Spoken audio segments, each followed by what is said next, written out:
Greetings. Welcome to this presentation about a plan how the return of the African diaspora could be achieved. The goal of this presentation is to help overcome certain challenges, avoid mistakes that may have occurred in the past, and offer useful ideas. We will first talk about the gathering of diasporic Africans, especially African Americans, African Caribbeans, and all descendants of the transatlantic slave trade who currently reside in the Americas, North America, Central America, and South America. But Africans in general, who are not direct descendants of a slave trade and who reside in all parts of the world, are of course not excluded. The only difference here is that due to the deprivation and great loss of their original roots, languages and cultures, African descendants of the transatlantic slave trade must be therefore considered with a greater importance. Because having developed their own new, beautiful and unique cultures, they should be respected, welcomed back, and smoothly transitioned back to their home, Africa.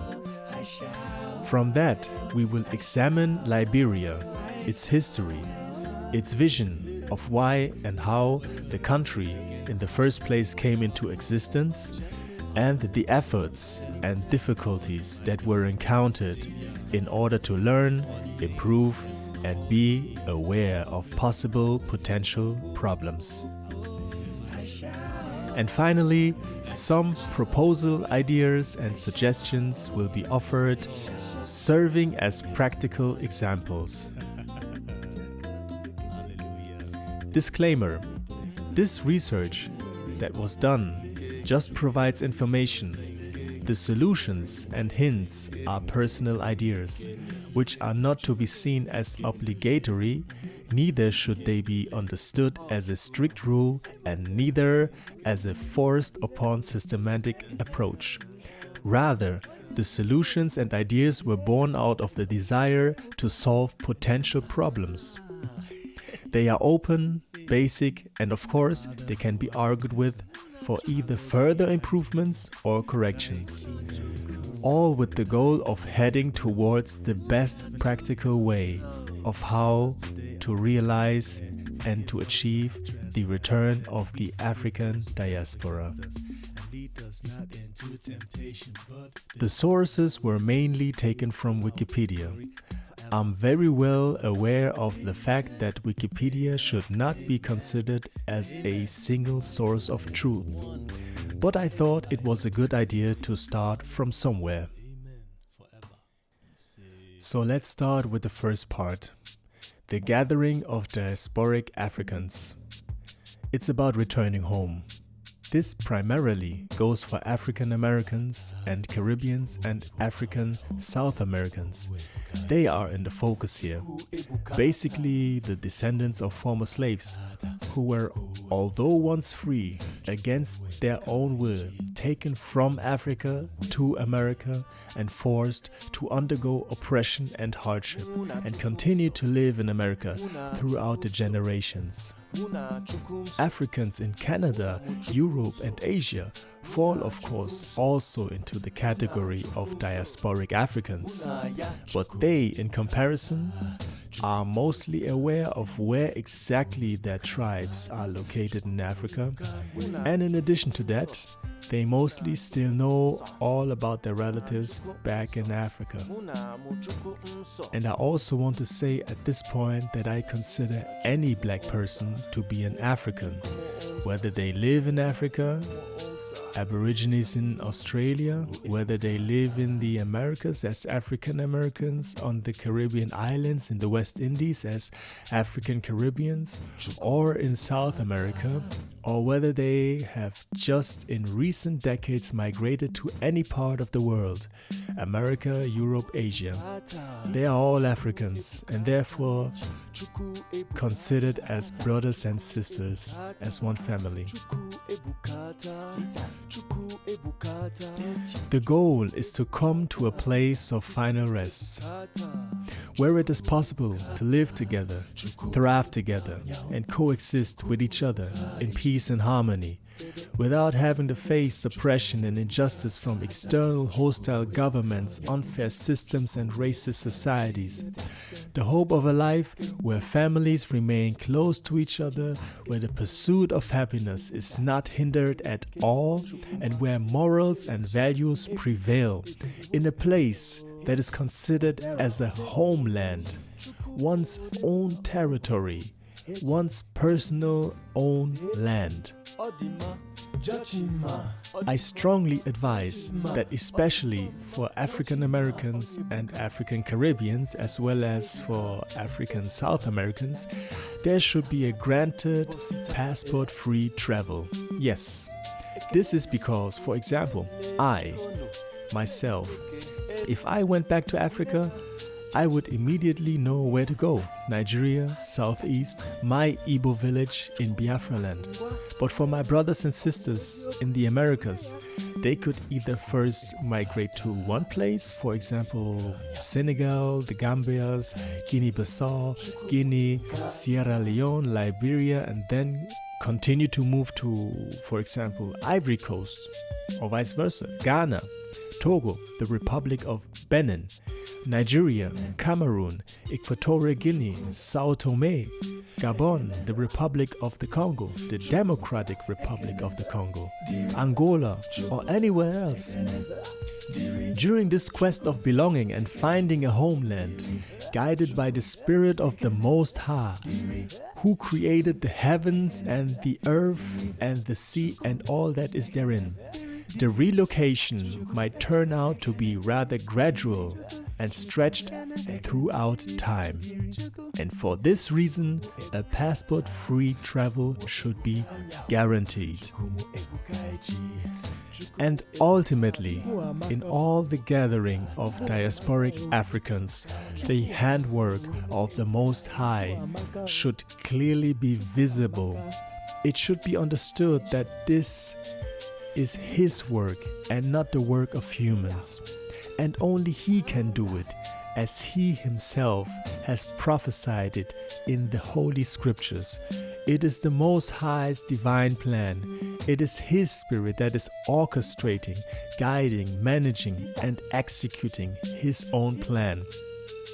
And because the return of the diaspora is based on the Holy Scriptures, the people who are gathered from the four corners of the earth are all to possess these following traits. Love the Most High, whose name is YHUH/YHWH. I still need to find out the correct pronunciation of how to pronounce his name. Yahweh, Yahuwah, Yahu, Yahweh. And secondly, love each other. Those two main traits should be prevalent. Love the Most High and love each other. That directly correlates that we practice a life free from envy and jealousy, free from sin, free from adultery and fornication. Because how can the people who claim to be the Most High's people still cleave onto a life of sin? It should be understood that this is a spiritual movement and flesh has nothing to do with it. So if this presentation and my advices are in any form contradictory to the way the Most High wants it to be played out, then the ideas offered here should be discarded. By this, I hope and pray that the ideas and solution hints in this presentation are in alignment with the Most High's divine plan. Now we have arrived at the second part, in which we will examine Liberia. We will take a look at its history, how the country came into existence, and what the first vision behind the creation of the nation Liberia was, which is liberty. We will also then show which efforts were undertaken in order to achieve that, and also the difficulties that were faced alongside. But before we must address these, the requirements. This is the map of Africa, the great continent. This continent is full of various indigenous, unique tribes, cultures and languages spread throughout it. It is a vast land with various different landscapes.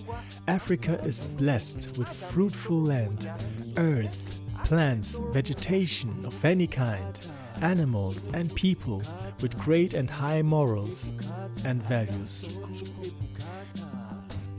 Africa was throughout history robbed over and over and faces oppression until this very day in so-called modern times. The transatlantic slave trade occurred from the 15th century and officially lasted until the 19th century.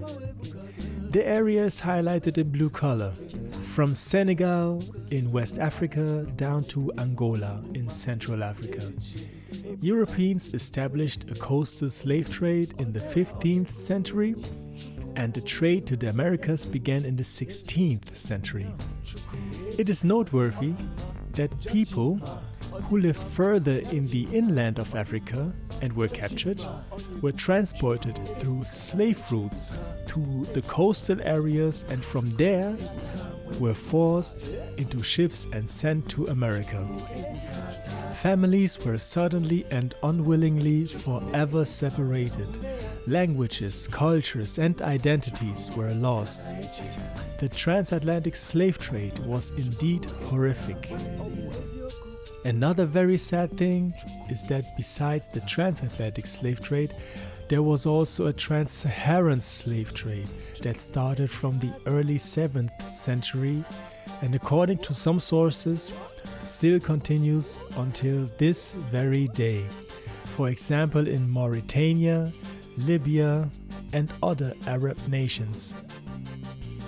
During the trans-Saharan slave trade, female slaves were turned into concubines and male slaves were castrated. Therefore, there are almost zero to no descendants, in comparison, that remain from the trans-Saharan slave trade, which is very sad. Otherwise, they would have been included in the African diaspora described here. Only their remnants, if any, will be able to return to Africa. This shocking fact is furthermore accompanied by another atrocity, which is descendants of slaves who lived in Argentina and who made up about 50% of certain cities in Argentina were deliberately decimated by the Argentinian government by means of whitewashing. They too would have been included in the African diaspora described here. Only their remnants, if any, will be able to return to Africa. We are collecting some key dates, as we will later see that they are directly inherent and essential to understand later developments that played out. The American Civil War lasted from 1861 till 1865. So it is good to remember these dates. Slave trade officially ended in the 19th century. This directly correlates to the dates of the American Civil War, 1861. We keep that in mind. The region of nowadays, Liberia, was formerly referred to as the Pepper Coast or Grain Coast. In the map, it is highlighted with a yellow color. Between 1822 till 1861, here we have the date again, 1861, around 15,000 African Americans and 3,198 African Caribbeans migrated back to Liberia and arrived there. Liberia announced its independence on the 26th of July in 1847. That independence was only acknowledged by the USA later, on the 5th of February 1862. So we can roughly say that around 18,000 people traveled back from the Americas to Africa and arrived in Liberia. I would say that this is quite a great number. And talking about Liberia, it was the first African republic to gain independence and is Africa's oldest continuously independent country. Wow. Ethiopia, in comparison to Liberia, was never colonized but endured an Italian occupation from 1936 to 1941. Hence, we have two great African nations here that underwent clearly defined setups.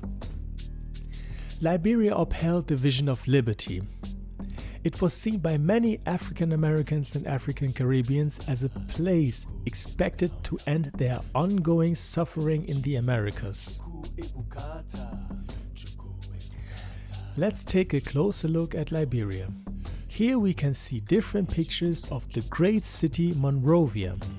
Monrovia is Liberia's capital and largest city. It has well-designed infrastructure, housings, and a seaport. Liberia has beautiful landscapes, people, a great cultural heritage, and an astonishing nature. Beautiful places where people live, work, and trade to do business with each other, markets, trades, places with healthy economic growth. From mountainous regions to tropical beaches, everything wonderfully and beautifully preserved. Liberia has tropical rainforests. In fact, the vegetation is so rich that food, like various fruits, grow from all kinds of different trees that can be picked up from the side of a usual road. Like every other African country, Liberia's soil is blessed. One could only imagine how healthy life is, being surrounded by all kinds of different natural and healthy food. Freed people of color who lived in the Americas and wanted to return back to Africa were longing to arrive in Liberia. They expected their life outcome to be joyful. They would welcome a life of harmony. I personally think that a lot of people anticipated that the movement back to Africa would trigger a massive movement, that Africa would be like a magnet, attracting all newcomers to be embraced with liberty, justice, and peace, finally. And Liberia was the ideal place. Hence, Liberia and returning to Liberia was only attributed with positive emotions and motives. The vision was to have a black nation where black people were free to be in charge of governmental affairs as well as economic and cultural affairs. After having lived through a horrible past and hardship, Liberia seemed to appear like the promised land.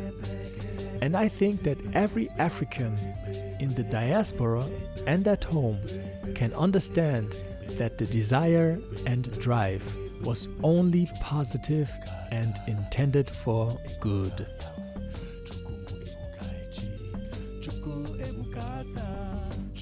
I think by this time we have acquired enough information about Liberia to take a look at the efforts that were done to realize that vision, and also the difficulties and challenges that people met along the way.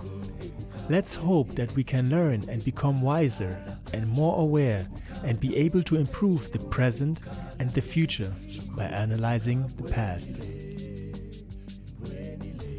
First of all, we need to understand that it was totally a different time back then.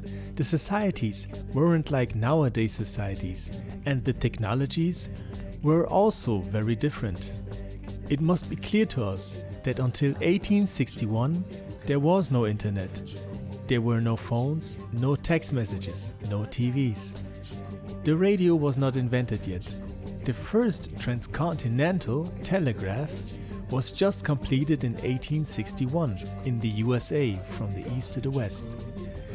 So the means of communication was different from how we know it today. While in today's time, online news might spread like an immediate wildfire within seconds, minutes, hours and days, back then people used to propagate and transmit their news very much slower. It could take days, if not weeks or several months, for information from the USA or Caribbeans to travel to Liberia, forth and back again. Comparing the communication infrastructure between the past and today, there were great differences. Today's technology is far more advanced, whether it's transporting information or transporting persons. And also, while nowadays almost everybody enjoys the ability to be able to read, back then it was very usual that slaves were punished for learning how to read and write. Perhaps a lot of freed black people possessed the ability. Why do we mention all this here?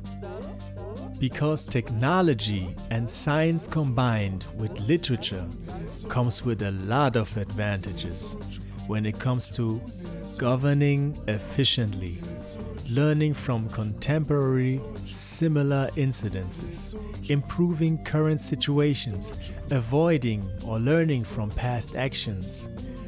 By just having the desire to striving towards one goal, man's efforts may be prone to fail. Just for example, who can detect saboteurs and how long does it take to warn surrounding communities? Let's have a closer look at the efforts. The American Colonization Society, in short ACS, was founded in 1816.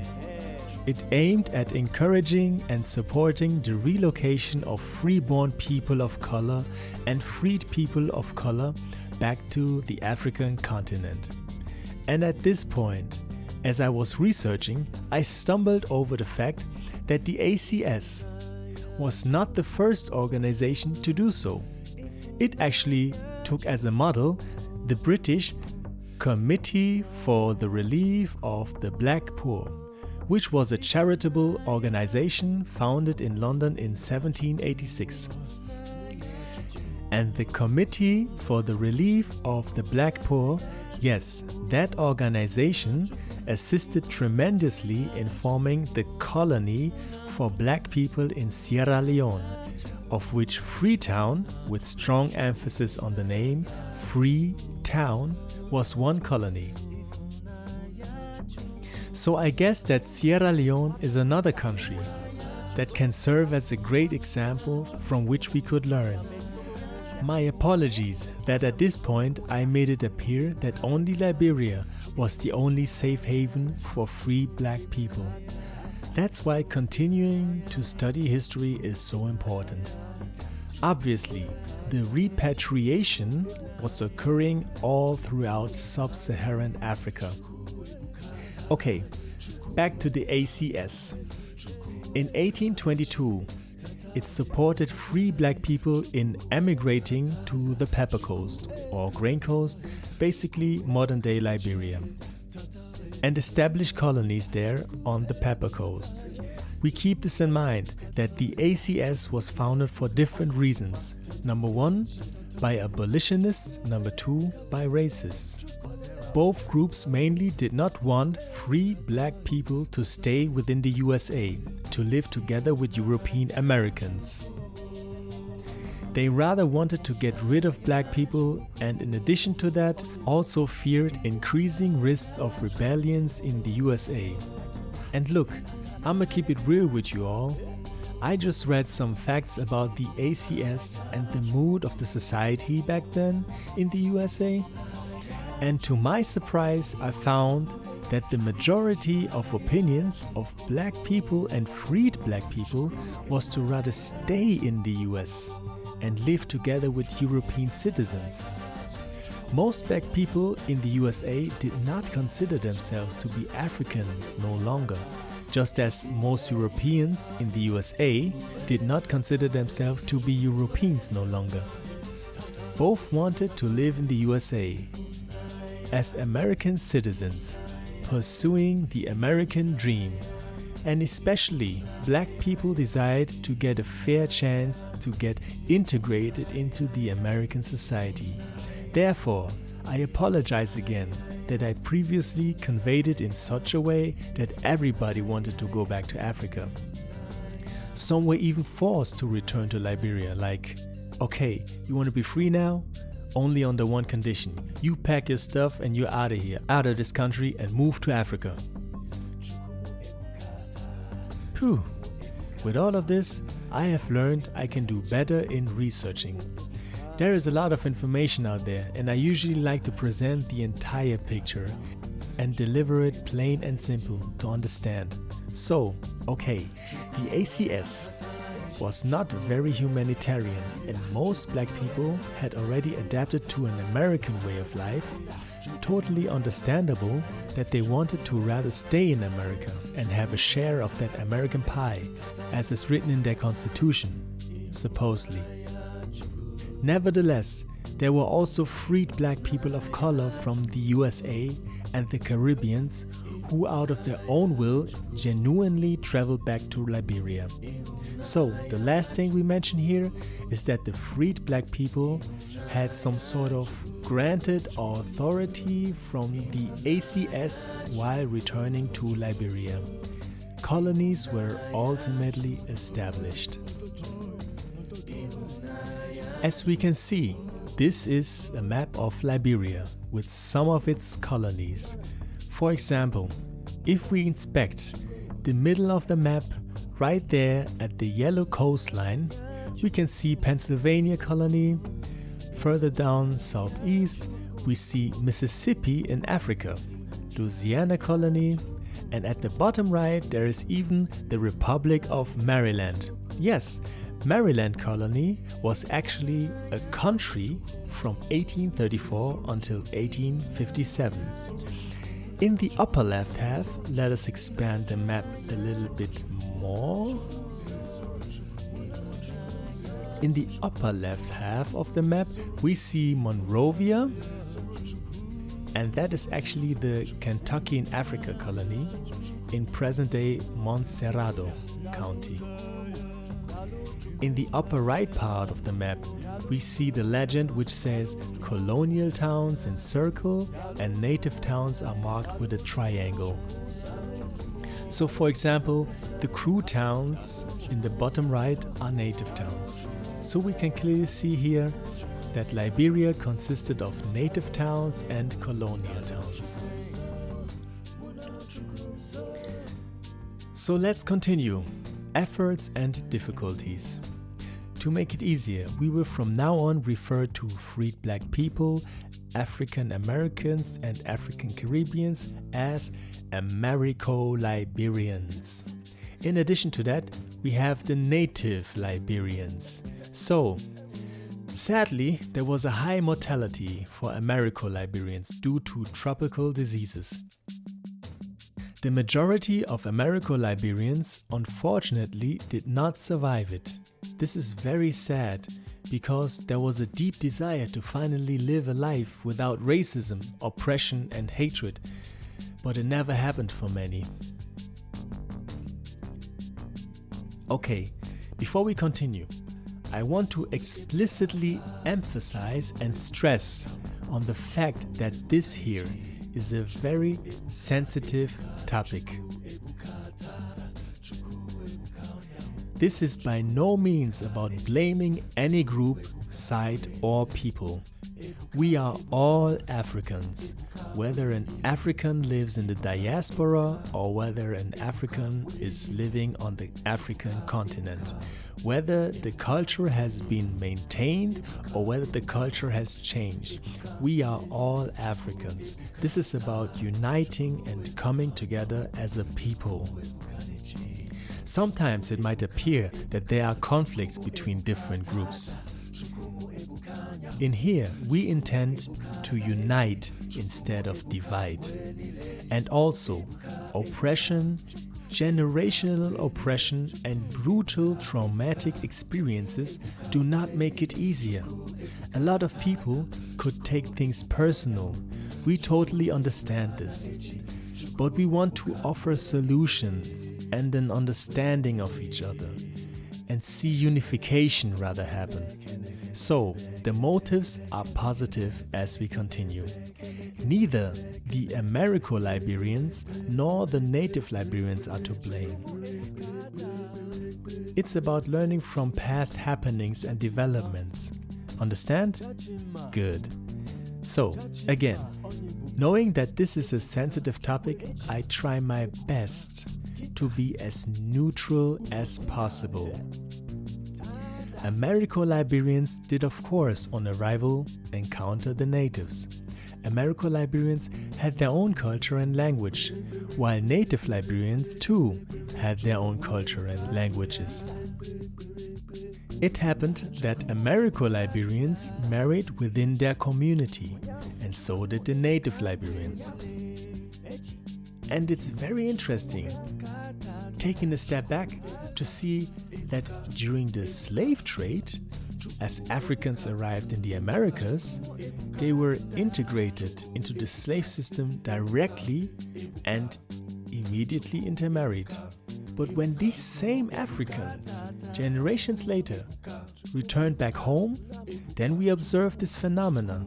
I think that this phenomena should be considered and dealt with more in detail in future presentations. It is, as for now, to me, a mystery. Okay, Americo-Liberians were mostly educated in American culture. They did not identify themselves with the natives, and I can totally understand why this happened. It is not intentional or out of an evil motive. No, it was rather that the African-American culture that was by then adapted by the Americo-Liberians was the culture, in fact the only culture they knew until then, and also the only culture they grew up in. And we all know what happens when a human being is born into a country, grows up in that country, lives that country's culture, speaks that country's language, and mainly associates with that country's people. He will of course be in favor of that country, or rather in better words to say, his country. So, the very same happened here. As neutrally conveyed as possible, Americo-Liberians did not identify with native tribes, and as a result of that, it happened that they developed their own ethnicity. Now, also, we want to say that this was a scenario way different from America, where the government, the societies, and so many groups were racist and hateful towards black people. But here in Liberia, the Pepper Coast, the Americo-Liberians and native Liberians coexisted with each other, at least. So, with this being said, in peace, I just described what happened from a neutral standpoint in order to learn from past experiences. Africans are Africans. The Americo-Liberians and the native Liberians are the same people. It is just the cultural differences that were striking. And just imagine for yourself, if the French and the Russians, both Europeans, would suddenly unite their countries, do you think they would immediately mix with each other? Okay, the USA is known to be the melting pot. But what we mean here is that thousands of Dutch people going, for example, to France and starting to live there, do you think no problems would occur? Therefore, culture is a dominant factor when it comes to cohabiting with each other. If the cultures are strikingly different, then it is very likely to observe the same phenomena as in early Liberia. Americo-Liberians mostly practiced Protestant Christianity. They were opposed to indigenous religious practices and considered them as witchcraft. Americo-Liberians resided in the colonies they established. Let's continue to neutrally observe without pointing any fingers, because the country was later called Liberia for a reason. Americo-Liberians faced conflicts with native Liberians, especially in communities that were in remote areas. For example, it used to happen that places and settlements were raided by native Liberians. Yes, violent encounters occurred, especially in rural areas. This became a big problem to such an extent that Abraham Lincoln proposed to assist relocating freed black people to Chiriquí instead of Liberia. Chiriquí is located in Panama, a country in South America.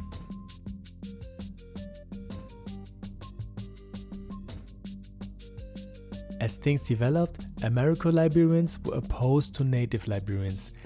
They thought that they were different from them, culturally, socially, and educationally superior.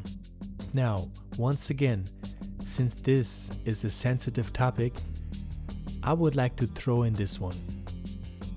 Imagine, on the one side, as an African Americo-Liberian, fashioning yourself in such a way that is considered as fine dressing back in the USA. Of course, one would think that this is the best way of dressing style. Imagine being able to read the Latin alphabet and engage in English literature. On the other side, as a native Liberian, imagine having a wonderful and blessed environment that even the parents and great-parents knew and cherished, knowing exactly the ways of the land, having their own indigenous dresses, customs, and languages.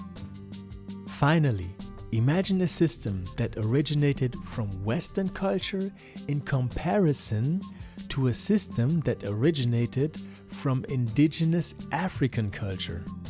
By this, we remain neutral and just continue with the reading, being open to learn and see clearly what could have been done better or improved on both sides.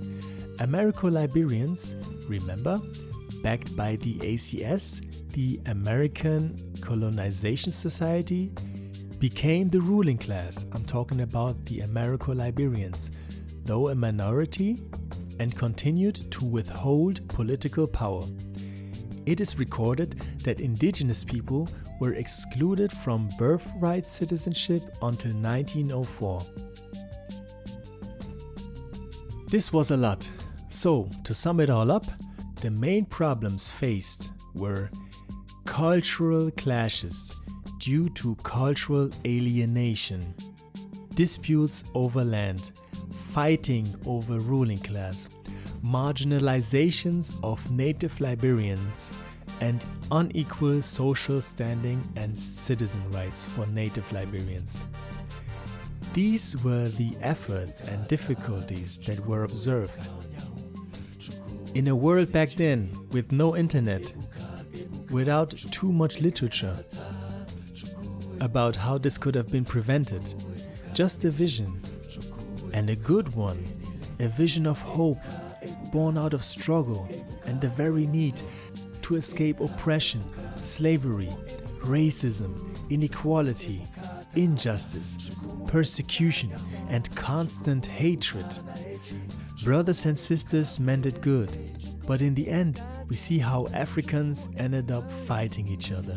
This is sad, and I hope that each one of us can add at least some solutions how to prevent this from happening again, and that we will be more aware about this in the future.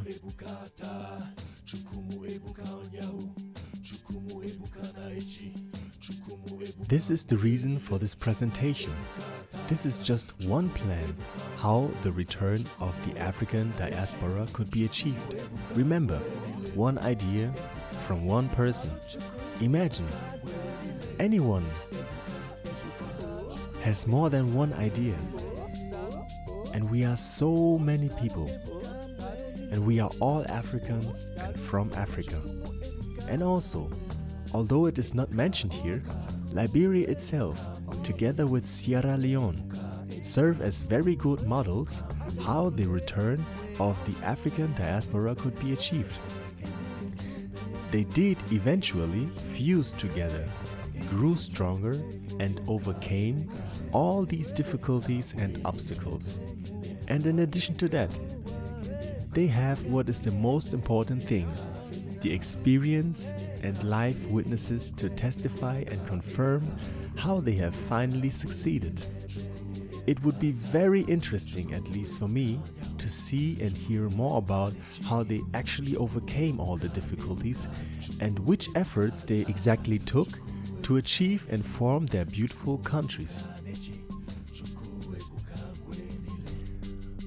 One way to achieve a peaceful and successful reintegration could be by having distinct areas. As we can see here, we marked local areas with the color green, and we marked areas for the diaspora with the color blue. For example, in this map, we have 4 areas reserved for locals in green and 4 areas reserved for the diaspora in blue. This keeps a wanted balance, which is a big pro. To realize this though, it is necessary to have enough free land and free space. In other words, it is necessary to have uninhabited areas. As soon as the requirements are met, the sections could be formed. As we see this map, we are talking about, for example, a town made up of 8 villages, or a city made up of different boroughs. As a rough estimate, each section shouldn't be smaller than a village and also not larger than an entire city. Why?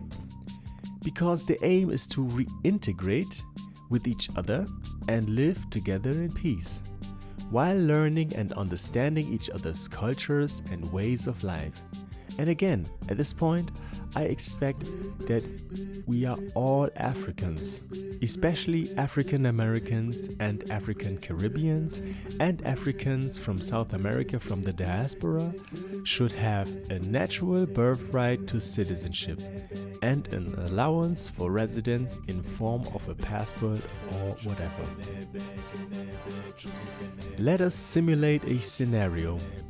Here we have 4 examples. A peaceful village of local Africans. We do not want to disturb their way of life. Neither do we want to abruptly divide the territory. Instead, as we look at the requirements, we have enough free land and space in the surrounding areas where we could welcome African Americans, African Caribbeans, and African South Americans. These diasporic Africans could start to live right next to the local Africans, with mutual respect towards each other, like this. See? It could be that easy. It needs to be said that the landscape is not considered at this point, because it is expected the African land is all over fruitful, with enough space for agriculture and water supplies. Let us simulate another scenario. Again, we have 4 villages and more than enough free land and space around them, perfectly suitable to welcome new diasporic Africans as dear neighbor villages like this.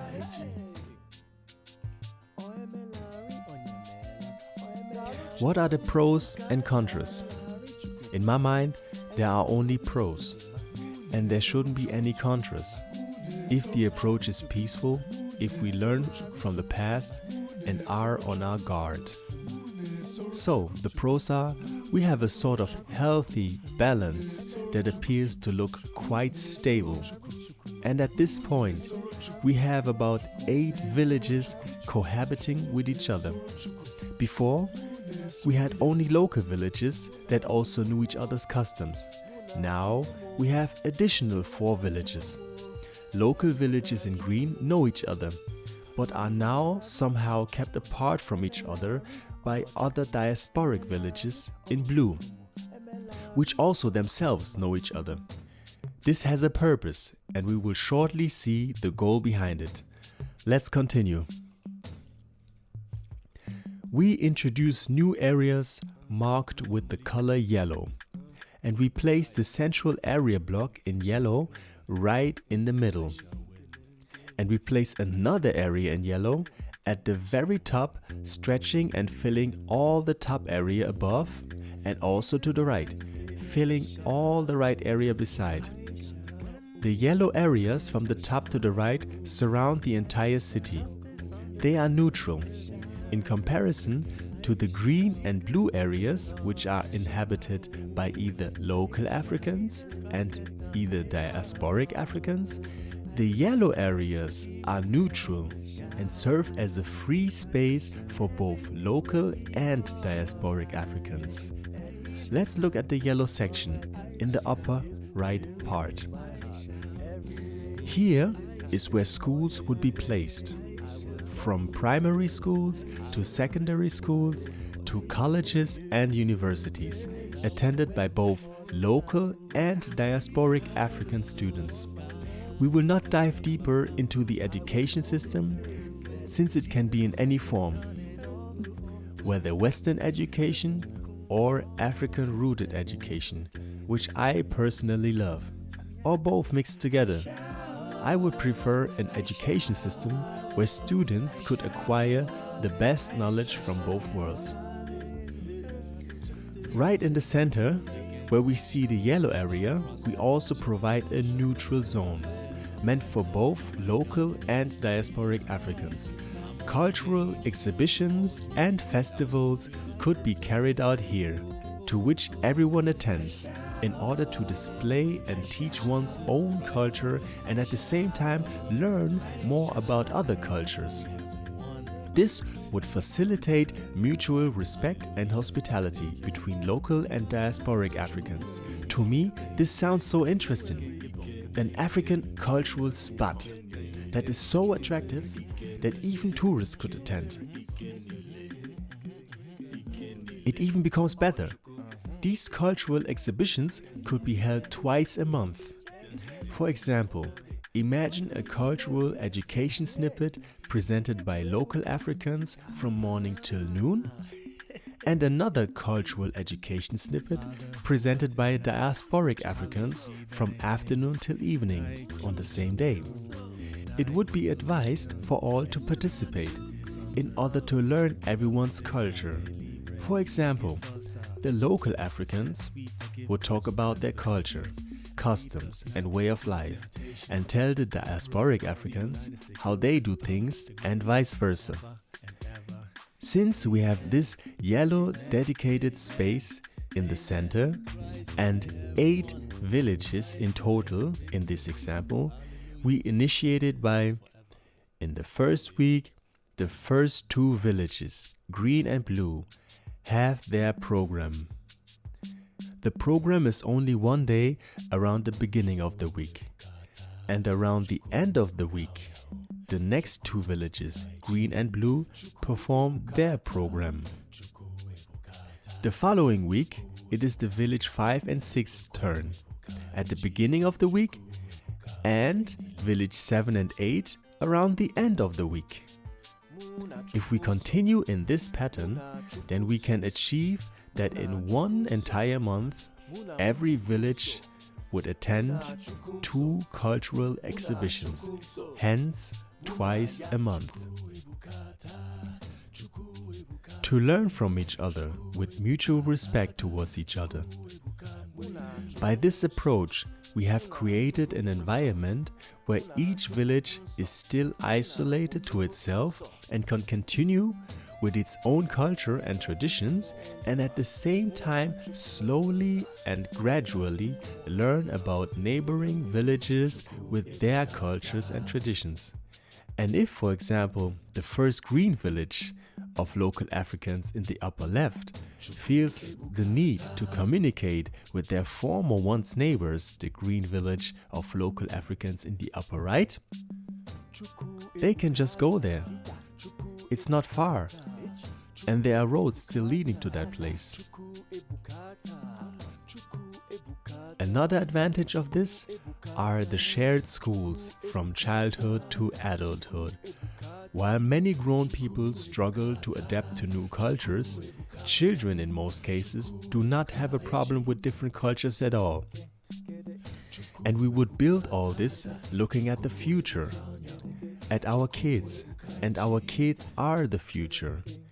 Having the kids attend schools where their classmates are from their own culture and also from other cultures, playing together in schools and growing up together, will ultimately result in these same kids by the time they have grown to be, number one, fully aware of their own original culture and, number two, of another culture. The understanding each other and living together would become easier, eventually, by time. I personally think that new words and new cultural traits would develop and ultimately feature, furnish, and advance the cultures. We have the pros, the balance, centers of neutral zones where exhibitions, cultural festivals could be held, people learning from each other, mutual respect, cultural education gatherings, and shared schools. All of this assists hospitality. And if one scenario works, it could be extended to look like this, having 4 cities that are each comprised by local and diasporic villages. And from there, we move on to 16 cities, and so on and so on. Until the point where we have all diasporic Africans back home again. Beautiful.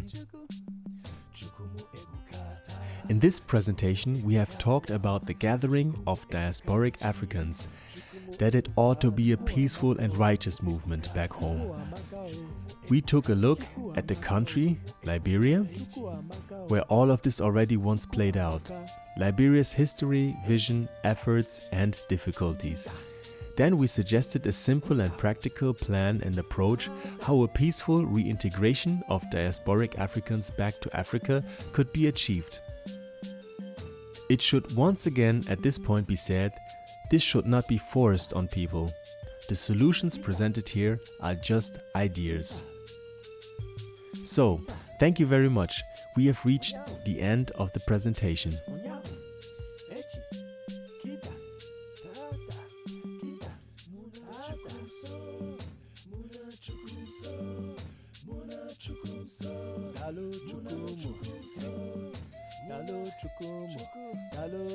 Here are some additional facts I heard from various former sources from sisters and brothers about the old maps of Africa, and I was curious about looking it up for myself. I wanted to verify the information and claims, so during the research I really saw this information. It is true. Many already know the map of Negroland. Here we can see one from the year of 1736. The Arabic term is Bilad as-Sudan, which means land of the blacks, and it is spelled like this in Arabic letters. The Persian term for it is Zangistan. Zang means black, and it is spelled in these Persian letters from the Arabic alphabet. Stan, I assume, means something like land. And as Persian navigators traveled around, they also called Zanzibar Zangibar, which is also a Persian term which translates to coast of the blacks, spelled in these letters.